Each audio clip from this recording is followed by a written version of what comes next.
Boa noite, irmãos, a paz do Senhor Jesus. Vamos dar continuidade à nossa resenha do livro A Mulher que Prospera. O tópico inicial é: o homem não é o provedor, Deus é o provedor. Esse é provavelmente o ponto central desta continuação. O autor confronta diretamente uma ideia muito arraigada culturalmente. O homem é o provedor da casa. Segundo a perspectiva apresentada no livro, isso não significa que o homem não possa ou não deva trabalhar para sustentar a família. A questão é não transformar o papel do homem em uma identidade de dono ou em uma fonte absoluta de provisão. Deus pode prover através do homem, através da mulher, através dos dois, em determinadas situações, através de outras pessoas ou circunstâncias. O testemunho do próprio autor ilustra isso. Quando sua esposa ficou doente e deixou de trabalhar, eles passaram por uma situação em que nenhum dos dois conseguiria simplesmente dar conta, através do próprio salário. E foi justamente nesse período que ele percebeu a provisão de Deus acontecendo de maneira inesperada. Isso traz uma reflexão muito importante. Quando nossa renda diminui, nossa dignidade não diminui. E quando a mulher ganha mais, o homem não se torna menos homem. Da mesma forma, quando o homem ganha mais, isso não torna a mulher menos importante. O casal não deve competir, deve completar-se. Essa parte é muito bonita. Se Deus está abençoando o trabalho do seu parceiro, junte-se a ele, não trabalhe contra ele. O princípio aqui é extremamente saudável. Se o marido prospera, a mulher não deveria enxergar isso como uma ameaça. Se a mulher prospera, o marido não deve enxergar isso como competição. Ele não deveria sentir que ele perdeu o seu lugar. A prosperidade de um pode beneficiar os dois. O casamento deixa de ser uma disputa para descobrir quem ganha mais, quem contribui menos ou quem tem mais poder. Passa a ser uma equipe e isso vale também para as outras áreas. Nós contra o problema e não eu contra você. A mulher como conselheira financeira. Essa é uma mudança de paradigma muito interessante. O autor defende que a mulher deve participar das decisões financeiras do casal, mesmo quando não entende profundamente o negócio do marido. Por quê? Porque ela possui uma perspectiva diferente.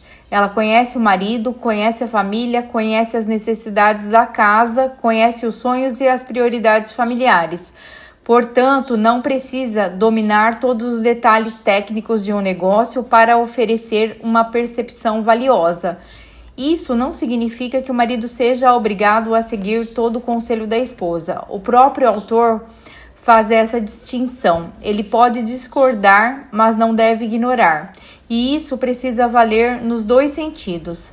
Se a mulher administra um negócio ou precisa tomar uma decisão financeira importante, o marido também deve participar como conselheiro.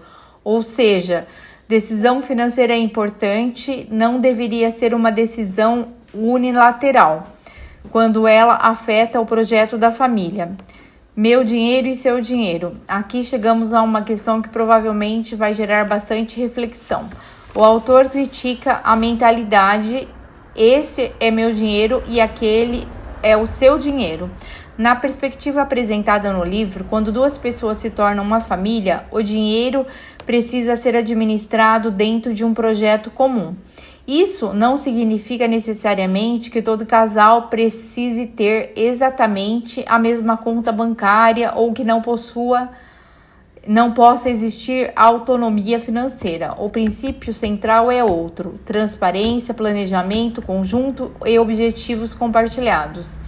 Se existe uma família, existem responsabilidades familiares e, portanto, decisões financeiras importantes precisam ser consideradas ou nós.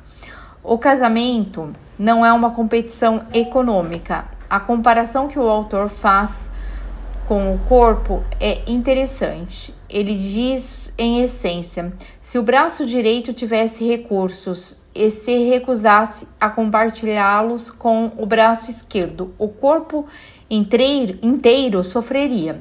Da mesma maneira, o casamento foi concebido para colaboração.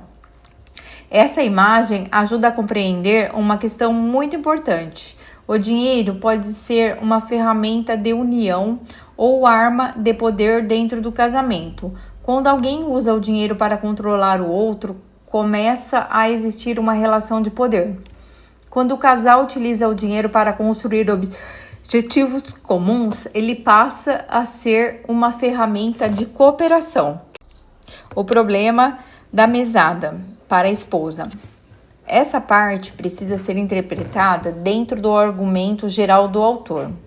Ele não está falando simplesmente de definir uma quantia mensal para gastos pessoais, o que poderia ser perfeitamente saudável em um orçamento familiar. A crítica dele é a situação em que o marido controla o dinheiro e a entrega à esposa uma quantia arbitrária, enquanto ela não sabe quanto ele ganha, quando existe na família ou como as decisões financeiras são tomadas. Nesse caso, a mesada deixa de ser organização financeira e pode se transformar em dependência e controle.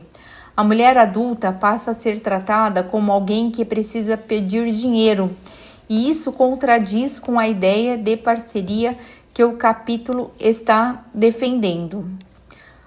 O dinheiro não é nosso. É aqui que chegamos à conclusão desta parte. O autor começa dizendo, não é meu dinheiro. Depois, não é seu dinheiro. E finalmente chega a, é o dinheiro de Deus. Essa mudança é enorme, porque se o dinheiro pertence a Deus e nós somos administradores, a pergunta deixa de ser quanto eu posso gastar e passa a ser como Deus espera que eu administre aquilo que Ele colocou em minhas mãos. Isso muda completamente a relação com o dinheiro. Passamos a pensar em responsabilidade, planejamento, generosidade, prioridade, família, futuro, investimentos, dívidas, consumo e propósito. Até aqui, irmãos. Agora vamos pedir a Deus para agradecer, fixar esses conhecimentos e que Ele faça com que esses conhecimentos venham a ser úteis no dia a dia e que Ele possa confiar em nós mais uma vez aquilo que Ele está nos ensinando. Vamos agradecer? Senhor, agradecemos por esse conhecimento ter chegado a nós. Queremos pedir que eles sejam fixados na nossa mente, no nosso coração e que ele seja útil no nosso dia a dia. Pedimos também, Senhor Deus, que isso se faça prático nos dia a dias, em todas as decisões que formos tomar, lembrando sempre que nós somos apenas mordomos daquilo que Tu confiaste a nós. Agradecemos a Deus por tudo, em nome de Jesus. Deus abençoe a todos, graça e paz.